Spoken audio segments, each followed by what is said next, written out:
अस्सलामुअलैकुम स्टूडेंट्स। आज हम पढ़ेंगे नज़म प्यारे फूल की सरगर्मी। आइए स्टूडेंट्स, इससे पहले मैंने आपको क्लास में अल्फाज जुमले करवाए थे। आइए स्टूडेंट्स, हम पढ़ते हैं सरगर्मी। ठीक है, सफ़ा नंबर 17 किताब में करवाया जाएगा। एक जैसी आवाज़ वाले लफ्ज़ बनाएं, जैसे आम, काम।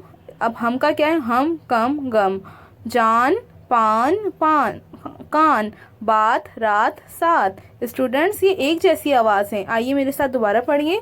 हम का क्या है? कम, गम। जान का क्या है? पान, कान। बात का क्या है? रात, साथ। स्टूडेंट्स, ये सफ़ा नंबर 17 में होगा।